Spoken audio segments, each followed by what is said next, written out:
नमस्कार मित्रांनो, सुस्वागतम. मुरंबा मालिकेच्या आजच्या भागामध्ये रमा आणि अक्षय हे तेथे जो काही तो गुंड असतो त्याला मारले आलेले असते, त्या ठिकाणी आलेले असतात. परंतु तो आता मेलेला असतो. परंतु त्याने जे काही स्टेटमेंट दिलेले असते त्यामध्ये त्याने रमाचे नाव घेतलेले असते. हे ऐकून तर रमा आणि अक्षयला खूप धक्का बसतो. तेव्हा इन्स्पेक्टर साहेब म्हणत असतात की त्याने जे काही स्टेटमेंट मरण्या अगोदर दिलेले आहे त्यामुळे आम्हाला तुमच्या विरोधी काही ॲक्शन तर घ्यावीच लागेल. तेव्हा रमा म्हणत असते की अहो, हे कसं शक्य आहे आणि काय असे ॲक्शन तुम्हाला घ्यावे लागणार. तेव्हा इन्स्पेक्टर साहेब म्हणतात की तुम्हाला अटक करावी लागणार आहे. ते ऐकून तर अक्षय आणि रमा यांना खूप मोठा आणखीन धक्का बसतो. तेव्हा अक्षय पाटील साहेबांना म्हणतो की अहो, तुम्हाला तर सर्व काही माहिती आहे तरी सुद्धा. तेव्हा पाटील इन्स्पेक्टर म्हणतात कायद्याने यांचंच नाव पुढे आले आणि मला एक गोष्ट सांगा की मरताना कोण खोटं बोलेल का. तेव्हा अक्षय म्हणतो की अहो, पण त्याला हे माहिती होतं का स्टेटमेंट देताना की आपण मरणार आहोत म्हणून. इन्स्पेक्टर पाटील म्हणतात की नाही हो, आम्ही जेव्हा येथे आलो तेव्हा तर येथे काही अशी परिस्थिती नव्हती. जे काही घडलं ते असं अचानकच घडलं. तेव्हा अक्षय म्हणतो की नाही, तो जे काही सांगतो ते हे सर्व खोटं बोलतो. कोणीतरी नक्की त्याला धमकावले आणि जबरदस्तीने त्याच्याकडून हे सर्व करून घेतले. अक्षय विचारतो की आणखीन असे काय मिळालेले आहे तुम्हाला पुरावे. तेव्हा जे काही वस्तू असतात तर त्या सर्व वस्तू रमा आणि अक्षयला दाखवण्यात येतात. रमा ते पॉकेट बघून विचारते की हे पॉकेट कसले आहे.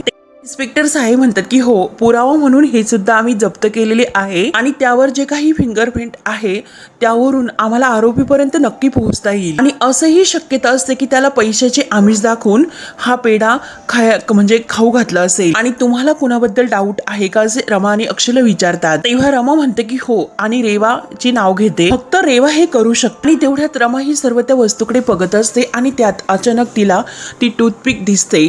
तेव्हा रमा विचारते की ही कुणाची. तेव्हा इन्स्पेक्टर साहेब म्हणतात की हो, आम्हाला ती सुद्धा याच वस्तूमध्ये सापडली. तेव्हा रमाला एका गोष्टीची आठवण होते, कारण जेव्हा शशिकांत मुकादम इतक्या पहाटे 4 वाजता हा निघालेला असतो आणि जाताना टेबलच्या ड्रॉवरमधून त्याने जी काही दात कोरण्यासाठी काडी घेतलेली असते म्हणजे टूथपिक, तर ती रमाने बघितलेली असते. आणि तेव्हा ती तर तेथे ही आरोपीच्या वस्तूमध्ये सापडलेली असते. तेव्हा रमाच्या सर्व काही लक्षात येते आणि रमाच्या सर्व काही लक्षात आल्यानंतर ती इन्स्पेक्टरना सांगते की मला अजून एका माणसावर संशय आहे. तेव्हा रमा शशिकांत मुकादम यांचे नाव घेते तर अक्षयला सुद्धा आणखी धक्का बसतो. इन्स्पेक्टर साहेब विचारतात की शशिकांत मुकादम आणि का असे विचारतात. तर रमा म्हणते की अहो, शशिकांत मुकादम माझे सासरे आहेत आणि यांचे वडील, आणि गेल्या काही दिवसापासून त्यांची दाढ दुखते म्हणून ते टूथपिक वापरतात. आणि आज पहाटे 4 वाजता त्यांना मी घराच्या बाहेर पडताना बघितलं होतं आणि तेव्हा सुद्धा ते टूथपिक घेऊनच बाहेर पडले. तेव्हा अक्षयला तर आणखीन धक्का बसतो. तो पूर्णपणे हँग होतो. तर इन्स्पेक्टर साहेबांना सुद्धा रमाने खूप काही महत्त्वाचा पुरावा सांगितलेला असतो. त्यानंतर इकडे रेवा ही आयज्जीला सांगत असते की अक्षय गेल्या काही दिवसापासून माझ्याबरोबर व्यवस्थित वागत नाही आणि जरीही तो कामात असला तरीही मी तो समजू शकते, परंतु तो तर कामात सुद्धा नाही. आणि अक्षय सुद्धा असे न सांगता अचानक बाहेर गेला आणि ती रमा सुद्धा तिने अचानक अशी कामावरून का सुट्टी घेतली असेल, खरंच मला काही कळत नाही. त्यावेळेस जान्हवी सुद्धा तेथे उभी असते. तेव्हा जान्हवी लगेच म्हणते की अगं, योगायोग. आणि आयज्जी बघा ना, काहीतरी योगायोग असेलच, पण मला माहिती आहे ना रमा कुठे गेली. रमा सुद्धा अस्मित बरोबर लग्नाची शॉपिंग करण्यासाठी गेलेली आहे. आणि आयज्जी हे बघा, खरंच काय गंमत आहे हो. रेवाला तर अगोदर अक्षयशिवाय करमत नव्हतं आणि आता तर काय रमाशिवाय सुद्धा तिला करमत नाही. म्हणून जान्हवी तर हसायला सुरुवात करते. तेव्हा रेवा लगेच म्हणते की अगं जान्हवी, मला असं म्हणणं आहे माझं की रमाचा जर हा प्लॅन अगोदर झाला होता मग त्याबद्दल तिने अगोदर का सांगितलेले नसेल, असे अचानक कसे ठरवले तिने. तेव्हा आजीला मात्र रेवाचे हे बोलणं पटतो. आजी म्हणते की रेवा, हा जो तुझा मुद्दा आहे तो मला योग्य वाटतो. मला सुद्धा आता या सर्वाचा विचार करून काहीतरी वेगळा संशय येतो. रमा परत अक्षयला आपल्या जाळ्यात ओढण्याचा प्रयत्न तर करत नाही ना. थांब, मी तिच्या आईलाच फोन करते म्हणून आजी लगेच कावेरीला फोन लावते. तेव्हा कावेरी फोन उचलते, हॅलो बोलते. तर लगेच आजी म्हणते की मी पार्वती मुकादम बोलते. आणि काय रमा तिकडे आली का असे विचारते.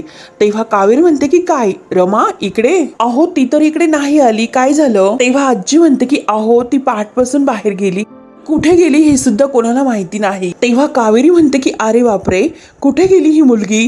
तर लगेच आजी रागाने म्हणते की अहो ते जर आम्हाला माहिती असतं तर आम्ही तुम्हाला फोन का केला असता, तिकडे आली की नाही तेवढं सांगा. तेव्हा कावेरी म्हणते की नाही आली हो. तेव्हा आजी म्हणते की नाही का, आणि ठीक आहे असे बोलून लगेच फोन कट करते. तेव्हा कावेरीला सुद्धा टेन्शन येतं की ही पोरगी कुठे गेली असेल.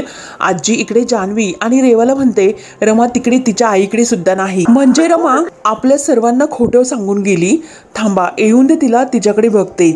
इकडे जो काही गुंड तिकडे राहत होता त्या ठिकाणी सर्व काही पोलीस हे आपल्या हवालदारांना शोधाशोध करायला सांगतात की काही पुरावा सापडतो की काय. तेव्हा अक्षय आणि रमाला घेऊन ते बाहेर येतात आणि इन्स्पेक्टर साहेब अक्षयला म्हणतात की तुम्ही जे काही फिंगरप्रिंट्स विषयी बोलत होता तर त्याची मला थोडीशी शक्यता वाटते, आणि जो काही माणूस असे काही करेल आणि तो हँड ग्लोव्ज घालून फिरणार नाही असे तुम्हाला वाटते का. आणि तेवढ्यात तेथे शोधता शोधता एक कागद सापडतो आणि त्या कागदावर जे काही स्टेटमेंट त्या मरणाऱ्या माणसाने लिहिलेलं असतं तर ते खरं असतं. म्हणजे लगेच तो थोडासा जळालेला असतो परंतु पूर्ण जळालेला नसतो. तेव्हा लगेच इन्स्पेक्टर साहेब तो वाचायला घेतात. तर परंतु अक्षय म्हणतो की नाही सर मी वाचू का. तेव्हा लगेच अक्षय हातात घ्यायला लागतो. तेव्हा इन्स्पेक्टर साहेब म्हणतात की नाही तुम्ही हातामध्ये घेऊ नका, असेच वाचा. तेव्हा अक्षय त्यावरील जे काही त्याने स्टेटमेंट लिहिलेले असते तर ते वाचत असतो की जो मेलेला माणूस आहे त्याने असे लिहिलेले आहे की मला भीतीसुद्धा वाटते की कोणी मला मारण्याचा नक्की प्रयत्न करू शकतो, त्यामुळे मरण्याच्या अगोदर मी जे काही माझं खरं स्टेटमेंट आहे ते यावर लिहून ठेवू शकतो. कारण मला एका मुलीने 22 फेब्रुवारीला एका मुलीला मारण्याची सुपारी दिली होती आणि तिचं नाव आहे रमा, की रमाला मारण्यासाठी सुपारी दिली गेली होती.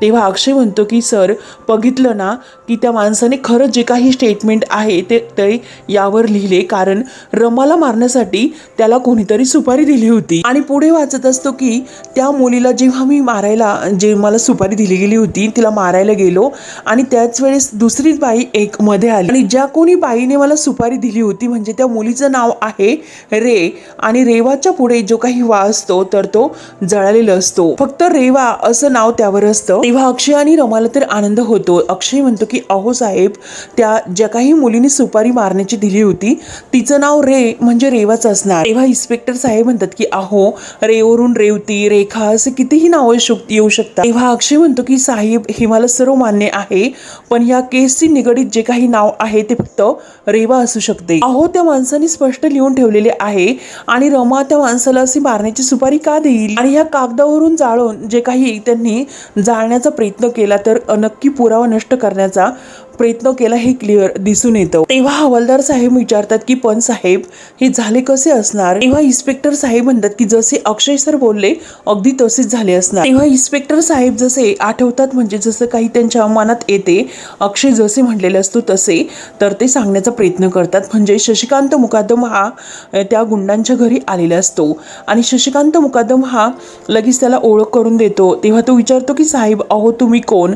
तेव्हा लगेच शशिकांत मुकादम सांगतो की अरे तुझं हे घर तुझं हे बघून मला खरंच खूप वाईट वाटतं आणि मी तुला जॉबच देणार आहे. तेव्हा तो गुंड विचारत असतो की तुम्ही आहात तरी कोण. तेव्हा शशिकांत मुकादम म्हणतो की अरे ते महत्वाचं नाही, तू फक्त माझं एक काम करायचं की पोलिसांना जी काही स्टेटमेंट आहे ती देताना फक्त तर तुला ती सुपारी रेवाने नाही रमा मुकादमने दिली होती असे सांगायचे आणि पोलिसांना फोन लाव. तेव्हा लगेच तो माणूस पोलिसांना फोन लावायला घेतो. तेव्हा लगेच शशिकांत लगेच त्याच्यावर खुश होऊन त्याला नोकरी पक्की असे म्हणतो. तेव्हा तो माणूस लगेच शशिकांतमध्ये फसतो आणि तो शशिकांतच्या पाया पडतो की साहेब खरंच तुमचे खूप उपकार झालेत. तेव्हा शशिकांत म्हणतो की अरे उपकार कसले, म्हणजे शशिकांतचा जो काही प्लॅन असतो तर त्याने सक्सेस करून तर घेतलेला असतो.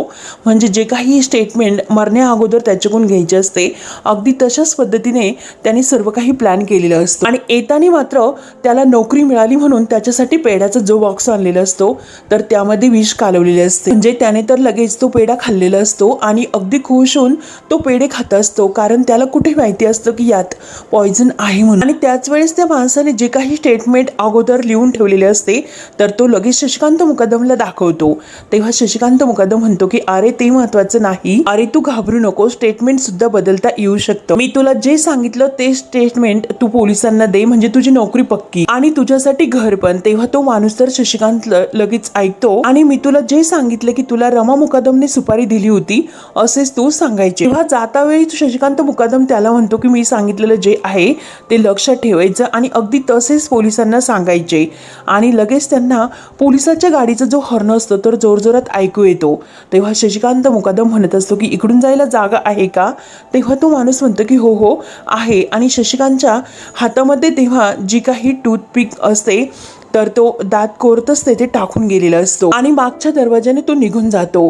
परंतु ह्या माणसाने तर शशिकांत मुकादमने जे काही पेढे आणलेले असतात तर ते पेढे खाल्ल्यामुळे, परंतु त्याच वेळेस तेथे इन्स्पेक्टर साहेब येतात आणि इन्स्पेक्टर साहेबांना तो अगदी खुश होऊन म्हणतो की साहेब अहो हे पेढे घ्या, इतका मी आज खुश आहे की तुम्ही सुद्धा हा पेढा खा. हा सर्व इन्स्पेक्टर साहेब अक्षय आणि रमाला कसे घडले याबद्दल सांगतात. तेव्हा अक्षय म्हणतो की सर हा मर्डर आहे मर्डर, आणि या मर्डर मध्ये दुर्दैवाने माझा बाप शशिकांत मुकादम आणि ते रेवा राज्याध्यक्ष हे दोघे सहभागी आहे. सर हे कन्फर्म आहेच की हे सर्व त्यांनीच केले. आणि त्याच वेळेस अक्षयच्या मोबाईलवर लगेच रेवाचा कॉल येतो. तेव्हा अक्षय खिशातून मोबाईल काढतो आणि लगेच हसून तो सर्वांना दाखवतो की खरंच आता तर ह्या रेवाचाच कॉल आहे, तिचंच आपण तिच्याबद्दल बोलतो. अक्षयला मात्र इतकी चीड आलेली असते. अक्षय म्हणतो की हिच्या तर रमा म्हणते की आहो थांबा जरा शांत व्हा, असे रागात तुम्ही फोन उचलू नका, नाहीतर काहीतरी वेगळे तुम्ही बोलून जातात. एकदा शांत व्हा आणि शांत रीतीने फोनवर बोला. तेव्हा अक्षय फोन उचलतो आणि फोन स्पीकरवर टाकतो. तेव्हा रेवा लगेच इतकी घाबरलेली असते आणि अक्षयला विचारत असते की अक्षय अरे तू कुठे आहे.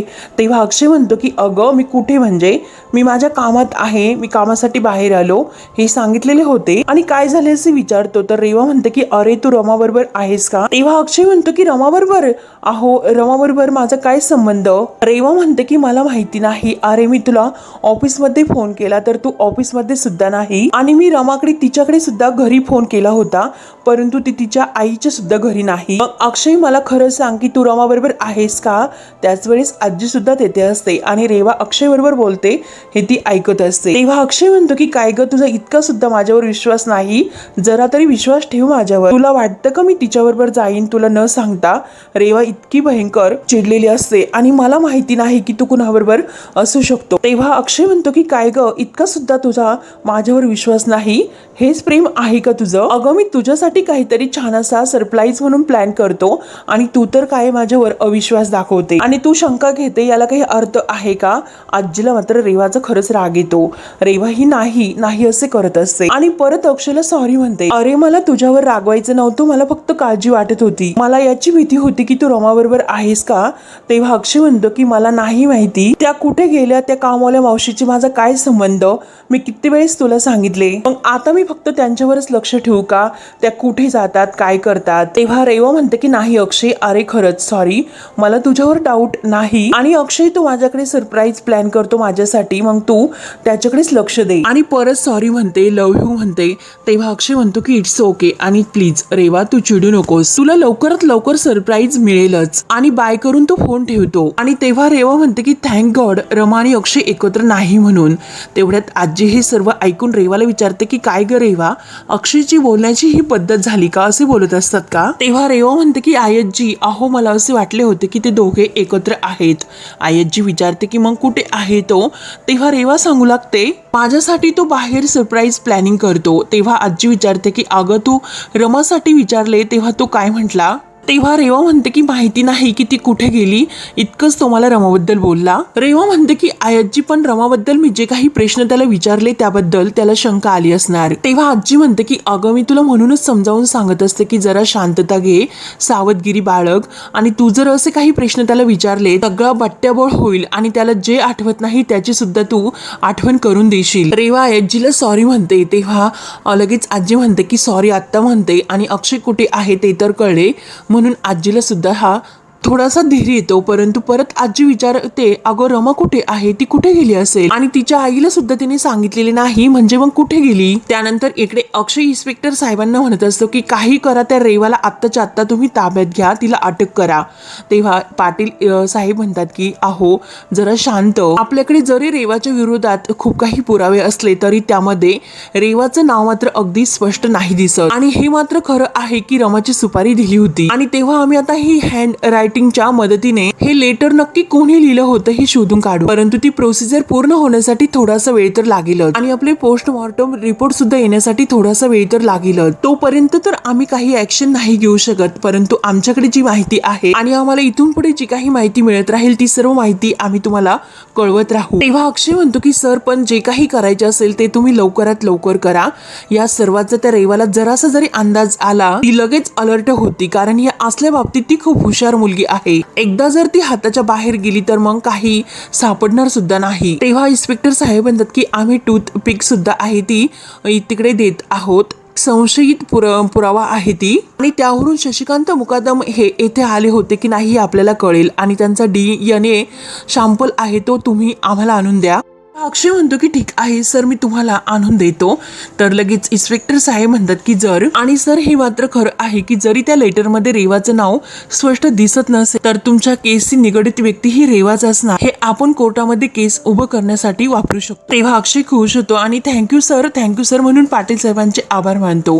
तेव्हा पाटील साहेब म्हणतात की अहो तुमचे तर आभार आम्ही मानायला पाहिजे, कारण ही केस सॉल्व्ह करण्यासाठी तुम्ही सुद्धा आम्हाला खूप मोलाची मदत केली. तेव्हा अक्षय म्हणतो की ठीक आहे, आता आम्ही निघतो. तेव्हा रमा आणि अक्षय तेथून निघून आपल्या गाडीमध्ये येऊन बसतात. तेव्हा अक्षय रमाच्या हातामध्ये हात देऊन तिला धीर देतो. रमा, एक ना एक दिवस म्हणजे आज ना उद्या ती रेवा ही नक्की आरोपी म्हणून सिद्ध होणार. तिच्या विरोधी खूप काही पुरावे तर मिळणारच आणि लगेच तिला म्हणजे जेलमध्ये जावेच लागेल.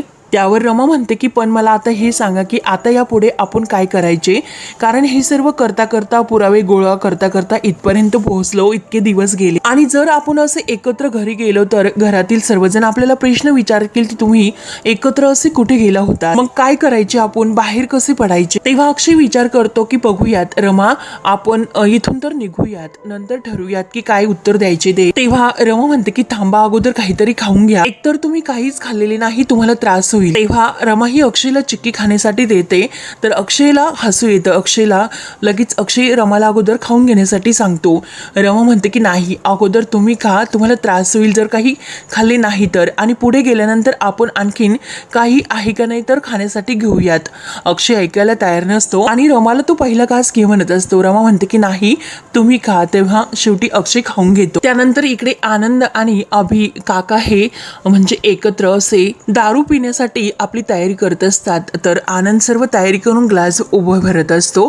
तेव्हा लगेच काका म्हणतात की अरे आनंद, तू तर खूप छान तयारी केली आणि आता चला आपण, आपल्याला सर्वांना माहिती आहे की अक्षयचं लग्न झालं पण आपण ते प्रिटेंड करतो. तेव्हा अभि म्हणतो की जे काही प्रिटेंड वगैरे आहे ते तुम्ही करा, मी फक्त एन्जॉय करणार आहे. आणि तेवढ्यात आजी आनंदला आवाज देते, तेथे येते. तेव्हा आनंद लगेच उठतो आणि आजी, अगं तू इथे काय करतेस, आणि जेथे पुरुष असतील तेथे बायका नाही आणि जेथे बायका असतील तेथे पुरुष नाही, हे आपला रूल ठरलेलं होतं आणि तूच रूल्स बनवते आणि ते रूल्स तू सुद्धा तोडते. तेव्हा आजी म्हणते की अरे ते सर्व मला माहिती आहे, पण अक्षय अजून सुद्धा आलेला नाही म्हणून मी तुला विचारण्यासाठी येथे आले. अक्षयचं कुणाशी बोलणं झालं का, तो कुठे आहे, असे अभि, काका आणि आनंद या तिघांना सुद्धा विचारत असते. तेव्हा काका म्हणतात की अगं आई, तू कशाला काळजी करतेस, अक्षय लहान आहे का, आता तो येईन तो परत. तेव्हा आनंद म्हणतो की अगं आजी, मी तुला तेच समजावतो, तो त्या रेवाला काहीतरी सरप्राईज वगैरे आणण्यासाठी गेला असेल, त्यामुळे तू टेन्शन घेऊ नको आजी, तो येईलच, तू जा बरं खाली. आजी म्हणते की अरे अक्षयला ही सर्व माहिती होती आणि त्याने तर पार्टी एन्जॉय करायची होती, तरी सुद्धा अक्षय न सांगता कुठे गेला असेल. तेव्हा काका म्हणतात की अगं आई, तू विचार करू नको, जा बरं तू खाली, येईन तो अक्षय, बघतो आम्ही काय करायचे ते. तेव्हा आनंद म्हणतो की चला आता या पार्टीमध्ये आपण दिवाळीचं जे फराळ आहे ते सुद्धा हे ठेवलेलं आहे आणि ते मस्त पार्टी एन्जॉय करू लागतात. त्यानंतर इकडे रमा आणि अक्षय थोडंसं अंधारात बाजूला येतात. तर अक्षय रमाला म्हणत असतो की चल, तुझी आवडती लस्सी आहे की नाही, मी घेऊन आलो, तू पटकन ती संपून टाक. रमा म्हणते की नाही हो, मला एकतर खूप टेन्शन आले आणि या टेन्शन मध्ये माझ्याकडून ते पिले नाही जाणार. तेव्हा अक्षय म्हणतो की अगं आपण खूप दमलेलो आहोत, मुळे लस्सी पिल्यानंतर तुला एनर्जी येईल. तेव्हा रमा ही लस्सी थोडीशी पिते आणि अक्षय सुद्धा पित असतो. तेव्हा रमा म्हणते की अहो, गाडी तर आपण बाहेर लावलेली आहे, कुणी बघणार तर नाही ना. तेव्हा अक्षय म्हणतो की अगं लोकांना संशय यायला नको, त्यामुळे अगोदर तू आतमध्ये जा, मग मी बाहेरून असं आतमध्ये गाडी घेऊन येतो आणि नंतर 10 मिनिटांनी मी तू पोहोचल्यानंतर घरी येतो, म्हणजे कोणाला कळणार सुद्धा नाही. तेव्हा रमा आणि अक्षय मस्त लस्सी पितात. त्यानंतर इकडे घरी तर रेवा ही अक्षयची वाट बघून पूर्णपणे टेन्शन मध्ये येते. येते. वैतागून विचार करते की अक्षयला येण्यासाठी काय इतका उशीर होत असेल. त्यावर इकडे रमा ही अक्षयला म्हणत असते की मला खरंच आज खूप छान वाटतं, कारण आपल्याकडे रेवा विरोधी ठोस असे पुरावे आहेत. तेव्हा अक्षय लगेच म्हणतो की आता नाटकाचा मात्र शेवटचा अंक, रेवाचा खरा चेहरा हा जगासमोर येणार. तेव्हा रमा लगेच अक्षयला म्हणते की पण त्या अगोदर रेवाला कळायला नको की आपण एकत्र आहोत म्हणून. तेव्हा अक्षय म्हणतो की नाही कळणार. तेव्हा अक्षय हा रमाला आपल्या मिठीत घेतो आणि दोघे एकमेकांबरोबर अगदी खुश असतात. तर इकडे रेवाला जाम टेन्शन येतं, ती वैतागून जाते आणि सारखं सारखं तिला हेच वाटत असतं की रमा आणि अक्षय नक्की एकत्र असतील म्हणून. तेव्हा जेथे रमा आणि अक्षय एकमेकांच्या मिठीत उभे असतात तर लगेच रेवा तिथे लगेच कोण आहे असे विचारते, परंतु रमा आणि अक्षय त्या झाडा वेलच्या मागे असतात. तर लगेच रेवा कोण आहे असे म्हटल्यानंतर रमा आणि अक्षय लगेच हे घाबरतात, म्हणजे ते रेवाचा आवाज त्यांच्या कानापर्यंत पोहोचतो. तेव्हा हा भाग येथे संपतो. पुढील भागामध्ये सर्वजण अगदी पाणीपुरीवर तुटून पडलेले असतात आणि तेवढ्यात रमा आत येते.